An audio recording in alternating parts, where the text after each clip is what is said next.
Good evening, everybody. It's been a busy Monday, and we've got to wrap it all up here on Live Weather Impact. A lot going on today. It started bright and early. We had active weather in the morning. We had a tornado touchdown. We have strong winds, and now we got this crazy cold front moving across the state, which is causing, for some folks, the highest winds of the whole day. So welcome in to this Live Weather Impact tonight. It will be all focused on today's crazy weather across the Southeast and the Carolinas. Let's start with that cold front right now, because if you've been outside in the last 2 hours, you felt that cold front, both from the wind standpoint and the crazy temperature drop. What's really wild is you're seeing these big severe thunderstorm warnings. Now, there technically aren't thunderstorms. This is actually a line of what we call shallow convection. It's actually a shower, but what it's doing, it's mixing down the strongest winds we've seen all day to the surface. And when I mean strong winds, we've saw gusts to 65 in Uptown.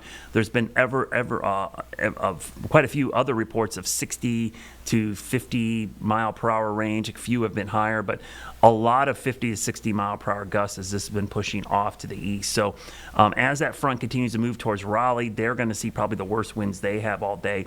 And behind it, the temperatures have just been plummeting like a rock. And yeah, that is snow in the North Carolina mountains. We can show you the mountain camera here in a second. I'm going to bring it up just quickly to show you what Beach Mountain Parkway looks like up in the town of Beach Mountain. And you're probably going to say, what season is it up there? Well, it's winter.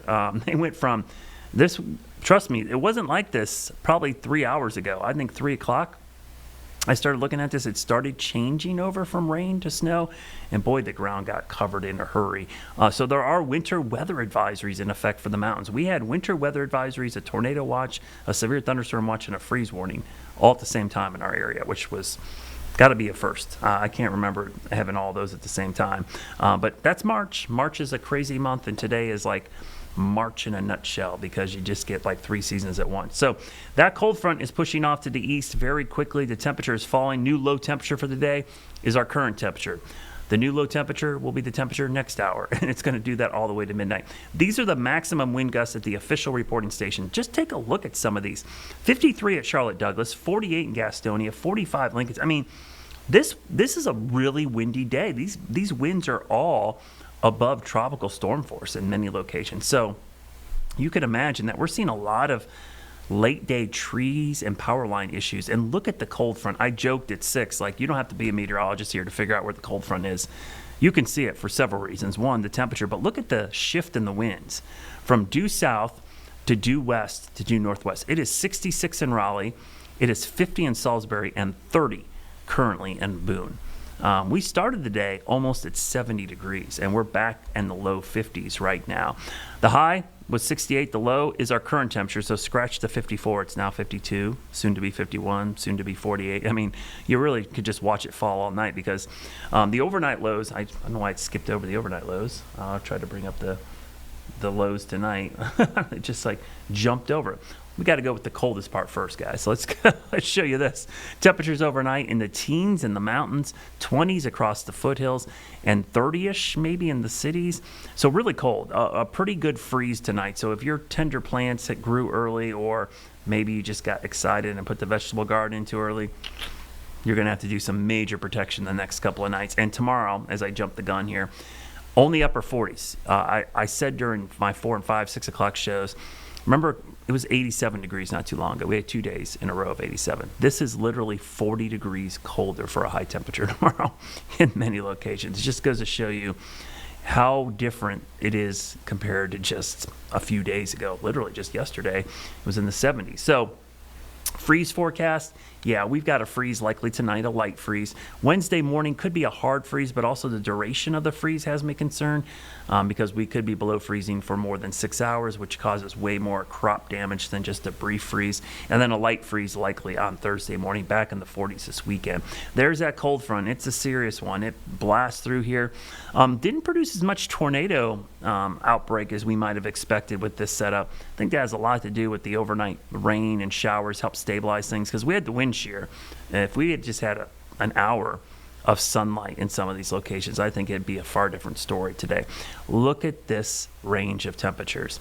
Upper 40s tomorrow and Wednesday. We're in the 60s Thursday, and by Saturday it's 81. And then next week, we're back in the 60s. And just so you know, low to mid 60s are kind of the norm. Mid 60s at the very minimum. 70s not crazy, but as I mentioned several times in our heat wave, 80s really aren't supposed to be a consistent thing we see in the month of March. That's really kind of mid to late April. So your hourly forecast, temperatures again, starting near 29, 30 degrees tomorrow. We'll climb up all the way close to 50, but we'll spend most of the day, excuse me, in the 40s. Your Jerry Hunt Supercenter 7-day forecast. We'll spend a good amount of time on this because tomorrow's St. Patrick's Day. Super cold. Temperatures start near 30, climb into the upper 40s. Cold again Wednesday. That's the coldest day because of the cold start. And probably the clouds will make it feel colder than it actually is. Thursday, low 60s and the 70s for Friday. And as I mentioned, the weekend, Charlotte FC just has beautiful, beautiful conditions for their matches so far this season. And then we'll go 10 days in the future to give you an idea of what the trend is.